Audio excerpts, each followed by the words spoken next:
นั้นนะครับก็พยายามจะแบบทำกันบ้านกับมันทุกคนก็เอนจอยแฮปปี้ที่จะได้เล่นโดยเฉพาะคู่มิวกับเลิฟที่แบบอุ๊ยนักแสดงหญิงแล้วก็อยากเล่นหญิงมากอ่ะคือแบบหนูใฝ่ฝันมานานแล้วเลิฟแบบกระโดดดีใจอยากได้หนูอยากลองเวนี้แล้วอะไรอย่างเงี้ยซึ่งพี่ออฟเคยแชร์ว่าน้องอย่างตัวน้องเลิฟเองเนาะเคยบอกพี่ออฟว่าแบบถ้ามีบทแบบนี้ใช่แบบช่วยแชร์ให้หนูแบบให้หนูได้ลองไปเล่นให้น้องพอได้มาสวมจริงๆเป็นไงบ้างอย่างน้องเลิฟคู่เลิฟมิวไงครับแฮปปี้ทั้งแบบแฮปปี้มากเลยอะไรอย่างเงี้ยเพราะว่าอะไรเพราะว่าเป็นผู้หญิงในกอง2 คนลองคิดดูว่าผู้ชายในกองแบบทีมละ4 8 คนผู้หญิงในกองก็อยู่ด้วยกันก็จะกุ๊กกิ๊กตามแบบนั้นเลยครับแฮปปี้ซึ่งน่ารักมากจนเอาจริงถ้าใครได้ดูรีแอคในแต่ละช่องเนาะเขาปรากฏตัวที่ไรกรีดยิ่งกว่าอมนนท์ใช่อมนนท์คือมากพักก่อนอย่างนี้ชอบคำที่บอกว่าน้องหลายๆคนก็เนี่ยเพื่อนเราก็จะแบบเป็นแบบนี่แหละชาว LGBT ต่างๆก็จะแบบมึงเราทำไมเราถึงมานั่งกรีดผู้หญิงกันวะอะไรอย่างเงี้ยกรีดดังกว่าอมนนท์อีกใช่แล้วรู้สึกเอล24นึกป่ะเอลเท่านี้แล้วนึกออกเขาเขียนมาว่าเพิ่มเวลาให้20 นาทีในช่วงนี้นะคะเพิ่มได้ต่อโอเคครับคุยทางนี้เราชอบอิงบาลันทอนใช่เดี๋ยวร้องเพลงแล้วร้องไห้เลยนะกลับก่อนนะสวัสดีค่ะก็คือชอบตัวละครอิงคือต้องบอกก่อนว่าเจชอบการสร้างตัวละครหญิงในเรื่องนี้คือถ้าเรากลับไปอ่านนิยายอ่ะเราก็จะเห็นว่าตัวละครหญิงอ่ะอาจจะมีความเหมือนขนบบางอย่างของในวายอะไรอย่างเงี้ยเราก็รู้สึกว่าแล้วตอนที่พี่ออฟจะเอามาทำอะไรใจจังเลยที่เจจับประเด็นนี้ได้เข้าใจไหมเพราะว่าคือไม่ตอนที่เจตอนแรกดูไพลอตใช่ไหมครับก็ตอนแรก2 คนนี้สลับบทกันด้วยแล้วตอนที่เห็นเทเลอร์อ่ะเราก็เลยเอะใจว่าสลับทำไมมันต้องมีอะไรเกิดขึ้นแล้วเรารอแบบเราตั้งเหมือนว่าตั้งหมุดแล้วว่าตัวละครหญิงเขาจะทำอะไรนะแล้วพอเปิดตัวละครหญิงมาเรารู้สึกว่าตัวละครอิงอ่ะมีเสน่ห์มากคือมันเป็นตัวละครที่เรารู้สึกว่าไม่แปลกใจเลยที่คนในนั้นจะหลงรักเขาง่ายๆอ่ะแล้วคือทุกครั้งที่อิงปรากฏตัวมาเราจะพูดเสมอว่าเนี่ยไม่จมคือแบบทุกครั้งที่ปรากฏมารู้สึกว่าทำไมตัวละครนี้มันมีอะไรดึงดูดเราบางอย่างแม้กระทั่งมาแป๊บเดียวก็หายแต่ทุกครั้งนึงอ่ะที่ชอบก็คือเรารู้สึกว่าเวลาเราเห็นอิงอ่ะเราเห็นความจริงใจบางอย่าง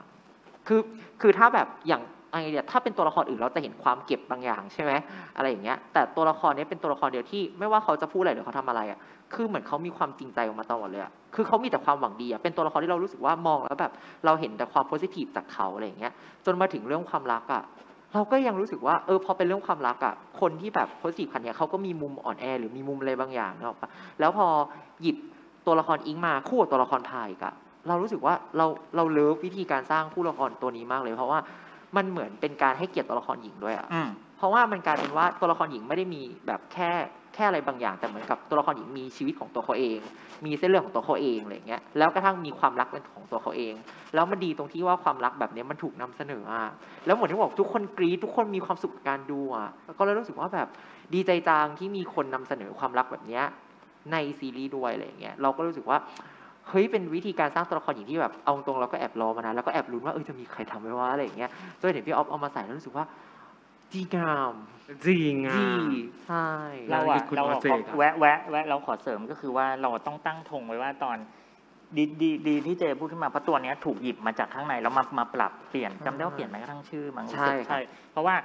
ว่าปัญหาโดยทั่วไปที่เรามาพบเจอเหมือนที่ทุกคนรู้ตัวละครหญิงมักถูกใส่มาเพื่อขับความรู้สึกตัวละครชายมาเป็นตัวอิจฉามาเป็นอะไรอย่างเงี้ยแล้วเราอ่ะก็ทำอย่างนั้นไม่ได้เราไม่อยากทำอย่างนั้นก็เลยต้องธงแรกเลยอ่ะของการสร้างตัวละครอิงก็คือว่าฉันจะทำยังไงที่สร้างตัวละครหญิงให้ผู้หญิงด้วยกันไม่เกลียดและผู้ชายก็ต้องปักธงนี้ไว้ในใจก่อนอะไรอย่างเงี้ยแล้วก็มันคือที่มาของตัวละครอิงอ่ะคือตอนที่บทก็นึกถึงคาแรคเตอร์ของน้องอิงวรันธรจริงเหรอใช่ใช่ก็สร้างขึ้นมาแล้วเราก็ชอบอิงอ่ะแต่ว่าเราก็ชอบอิงแล้วรู้สึกว่าตัวผู้หญิงแบบอิงวรันธรใส่ไปตรงไหนตรงนั้นจะสว่างสดใส เป็นพลังโพซิทีฟเป็น energy ที่ดีอะไรอย่างเงี้ยก็ใช้ตัวละครนี้เป็นโรลโมเดลในการทำบทอิงเลยก็เลยให้เกียรติด้วยกันให้ชื่ออิงนี่เพิ่งเล่าที่นี่ที่แรกโอ้ยปรบมือค่ะก็เลยดีใจด้วยนะลบไม่ได้ช่วยให้ลืมต่างๆเนาะเขามีที่มาที่ไปนะก็อิงจริง ก็คือนั่นแหละโอ้ยดีใจไม่เคยฟังเรื่องนี้เลยอ่ะฉันก็ไม่เคยรู้เธอไม่เคยบอกฉันใช่ฉันติดพอดีนี้เขาพูดเชิงลึกว่าอ๋อมันถูกปรับจากนี่มาก็เลยเล่าเลยว่าอ๋อมันมาจากวิธีคิดแบบนี้ว่าตัวละครหญิงที่จะอยู่ในนี้และมีชีวิตของตัวเองไม่ใช่มาทำหน้าที่เพื่อที่จะให้คนเข้าใจผิดอย่างเดียวอะไรอย่างเงี้ยแต่ก็มีภาพของอิงค์วรันธรมันเกี่ยวกันไหมด้วยว่ะอ่ะงั้นไหนๆก็ช่วงนี้ช่วยให้ทานละกันครับพี่ออฟไหนๆก็พูดเรื่องนี้ขึ้นมาแล้วลองพูดถึงเรื่องวิธีการหา reference แต่ละตัวละครกันสนุกดีกว่าลองแชร์กันว่าเพราะอย่างเสื้อผ้าที่ทุกคนเห็นยายคนนี้เขาเป็นคนไปเดินเรื่องซื้อเองเด้อแบบว่าฉันอยากได้เสื้อแบบอยากรู้ตัวไหนแต่ละคนลองชวนคุยกันมาหน่อยอยากรู้ตัวละครไหนอีกอย่างเอาคู่กันเลยก็ได้ครับพามี reference อะไรทับพาเนี่ยก็คิดถึงเด็กผู้หญิงที่มันจะต้องเป็นเด็กผู้หญิงที่จับต้องได้เพราะฉะนั้นเสื้อผ้าจะเห็นว่ามีคนบอกทำไมอีพามันไม่แต่งตัวอะไรเลยนอกจากกางเกงขาสั้นมีกี่ตัววะอะไรอย่างเงี้ยมันก็เทียบเคียงชีวิตกับน้องสาวตัวเองอะไรอย่างเงี้ยว่า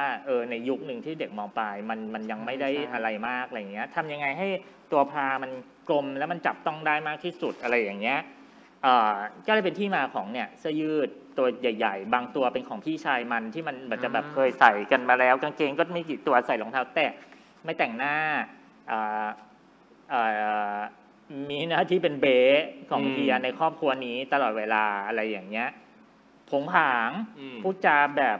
ไม่ชัดถ้อยชัดคำจนบางทีมันจะกลายเป็นมึงพูดอะไรพูดไม่ชัดเหมือนที่หลายๆคนก็จะบอกว่าฟังไม่ทันพาพูดอะไรอย่างเงี้ยรวมถึงแบบวิธีที่เขาอยู่กับพี่ชายด้วยก็จะเห็นว่าใช้เท้าคีบกางเกงบ็อกเซอร์แล้วก็โยนอะไรอย่างเงี้ยก็นั่นแหละก็คิดมาจากอันนี้ว่าตัวละครผู้หญิงที่จับต้องได้โอเคครับทีเนี้ยอย่างที่ทุกคนทราบเนาะว่าพอมันมีการถ่ายทำที่มันไม่เรียงเนาะนอกเหนือจากนี้ฮะมันมีการปรับเปลี่ยนบทหรือคาแรคเตอร์ของตัวละครระหว่างถ่ายทำเลยไหมฮะอย่างที่เราเห็นแน่ๆก็คืออันนั้นก็คืออิงกับพาสลับบทกันเนาะแต่นั้นก็คือเกิดขึ้นก่อนที่จะเริ่มถ่ายทำถูกไหมฮะใช่แล้วพอระหว่างถ่ายทำมีอะไรที่ปรับเปลี่ยนไหมฮะตั้งแต่บทนำไปถึงบทน้องๆคนอื่นๆเลยอะไรเงี้ยอิงพาแล้วกันเป็นตัวที่เปลี่ยนได้ชัดที่สุดเนาะเพราะว่าคือมิวสามารถเล่นเป็นได้ทั้งพาและอิงนึกออกไหมเพราะว่าร่างแรกเลยพอเขามาแคสติ้งเราก็ให้เขาแคสติ้งเป็นน้องโอมซึ่งมันก็เป็นเคมีแบบน้องที่แบบทั้งทางหน้าตาหรือทางแบบความแบบฮะเฮ้ยในการทันกันเราก็ชอบแล้วนะแต่พอมาให้เขามาเข้าคู่กับเลิฟที่เราลองแล้วว่าเรารู้สึกว่าเราเจอเคมีอีกแบบที่พูดง่ายๆอิงมีความแบบโซหลัวที่ทุกคนจะบอกว่าโซหลัวโซหลัวจังวะอะไรอย่างเงี้ยแล้วก็แบบมันดีกว่าพอมันดีกว่าก็คุยกับน้องว่าเฮ้ยพี่มีไอเดียอย่างนี้ไหนเราลองเวิร์กกันซิว่าแล้วถ้าแต่ปัญหาคือเลิฟจะไปเป็นตัวอิงได้ค่อนข้างยากในถ้ามันต้องโซหลัวเพราะว่าเลิฟเป็นความสดใสอีกแบบหนึ่งแต่เมื่อเลิฟจะมาต้องเป็นน้องโอมเฮ้ยมันได้ว่ะแล้วความจริงเป็นเพื่อนกันด้วยไงอะไรอย่างเงี้ยแต่ว่าด้วยความน่ารักของเลิฟมันจะเป็นน้องที่ไม่ค่อยกล้ากับโอมเท่าไหร่ก็จะต้องมีวิธีแบบเวิร์กช็อปอะไรเยอะมากเช่นเวลาเล่นก่อนเข้าซีนเนี้ยต้องเอาเก้าอี้มาให้เลิฟตัวหนึ่งให้ยืนแล้วให้เลิฟยืนบนเก้าอี้แล้วค่อยต่อบทกับโอมตรงนี้แต่เพื่อจะได้กดทับ